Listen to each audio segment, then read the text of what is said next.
श्री गणेशाय नमः। राधे राधे, जय श्री कृष्णा। आप सबको करवा चौथ की हार्दिक शुभकामना है। आप सबकी माता रानी कल्याण करे। हिंदू धर्म में करवा चौथ के पर्व का विशेष महत्व है। इस दिन सुहागिन स्त्रियां पूरे दिन निर्जला उपवास करके पति की लंबी उम्र की प्रार्थना करती हैं और ऐसा माना जाता है कि जो भी स्त्री श्रद्धापूर्वक व्रत और उपवास करती है उसकी सभी मनोकामना पूर्ण होने के साथ साथ पति की दीर्घायु की वरदान भी प्राप्त होती है। दिन भर निर्जला व्रत करने के बाद रात में चंद्रमा के दर्शन के पश्चात ही जल और अन्न ग्रहण करने का विधान है। करवा चौथ के दिन पूजन के कई नियम हैं, इसमें से एक नियम इसकी कथा का पाठ करना भी है। करवा चौथ की कहानी। एक समय की बात है, एक साहूकार के 7 पुत्र और एक पुत्री थी। पुत्री अपने भाइयों की इकलौती बहन थी, इस वजह से उसे भाई सब बहुत ज़्यादा प्रेम करते थे। एक बार कार्तिक मास के कृष्ण पक्ष की चतुर्थी तिथि को साहूकार की पत्नी समेत इसकी 7 बहुओं और पुत्री ने भी करवा चौथ व्रत रखा।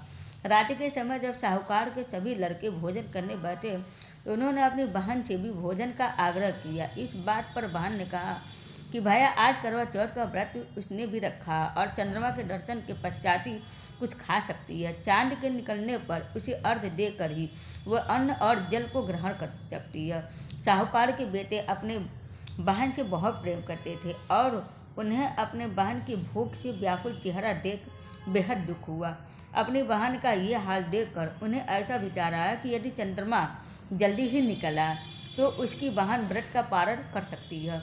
इस वजह से साहूकार के बेटे नगर के बाहर गए और वहाँ एक पेड़ पर चढ़कर अग्नि जला दी और घर वापस आकर उन्होंने अपनी बहन से कहा कि देखो बहन, चंद्रमा निकल आया है, अब तुम अर्घ्य देकर भोजन ग्रहण कर सकती हो। साहूकार की बेटी ने अपनी भाभियों से भी चंद्रमा के दर्शन करके व्रत खोलने को कहा, लेकिन इसकी भाभियों ने इस बात से मना कर दिया और बताया कि अभी चांद नहीं निकला है, बल्कि उनके भाइयों ने प्रेम वश से और बहन को भूख से व्याकुल होकर नकली चांद दिखा दिया है। बहन ने भाइयों की बात को अनसुना कर दिया और अपने भाइयों की बात मानकर भाइयों द्वारा दिखाए गए नकली चांद को अर्घ्य देकर अन्न जल ग्रहण कर लिया।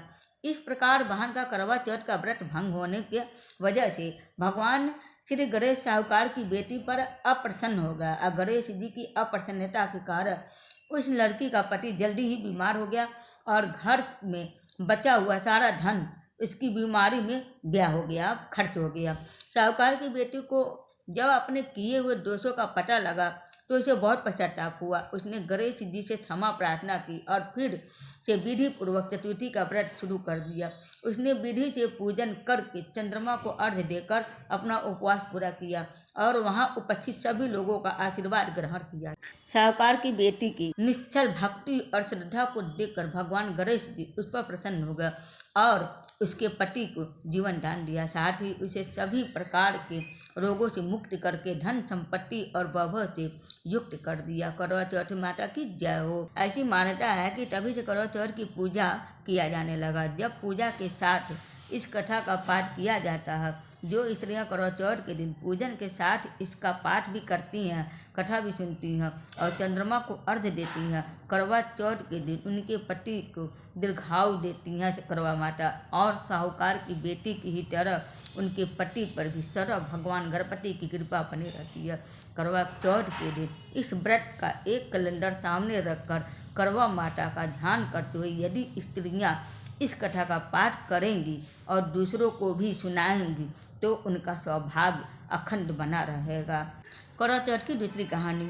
देवी करवा अपने पति के साथ तुंगभद्रा नदी के पास रहती थी। एक दिन करवा के पति नदी में स्नान करने गए तो एक मगरमच्छ ने उनका पैर पकड़ लिया और नदी में खींचने लगा। मृत्यु करीब देखकर करवा के पति करवा को पुकारने लगे। करवा दौड़कर नदी के पास पहुंची और पति को मृत्यु के मुंह में ले जाते मगर को देखा। करवा ने तुरंत एक कच्चा धागा लेकर मगरमच्छ के एक पेड़ में बांध दिया। करवा के सतीत्व के कारण मगरमच्छ कच्चे धागे में ऐसा बंधा कि टस से मस नहीं हो पा रहा था। करवा के पति और मगरमच्छ दोनों को प्राण संकट में फंसे थे। करवा ने यमराज को पुकारा और अपने पति को जीवन दान देने और मगरमच्छ को मृत्यु दंड देने के लिए कहा।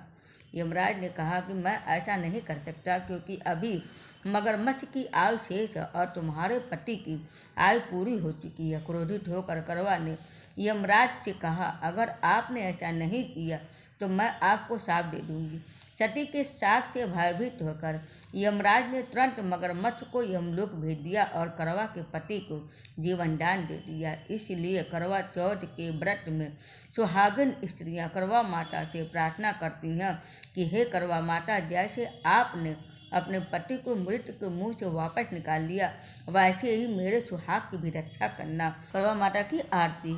ओम जय करवा मैया, माता जय करवा मैया, जो व्रत कर तुम्हारा, जो व्रत कर तुम्हारा, पार करो नैया। ओम जय करवा मैया, सब जग की हो माता, तुम ही रुद्रारी, यश तुम्हारा गावती जग के सब प्राणी। ओम जय करवा माता, कार्तिक कृष्ण चतुर्थी, जो नारी व्रत करती, दीर्घायुपति होवे, दुख सारे हरती।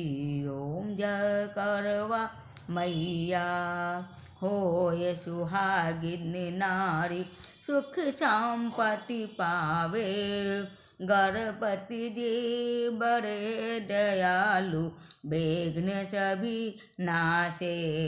ओम जय करवा मैया, करवा मैया की आरती, व्रत कर जो गावे, व्रत हो जाता पूरन, सब विधि सुख पावे। ओम जय करवा माता, मैया जय करवा माता।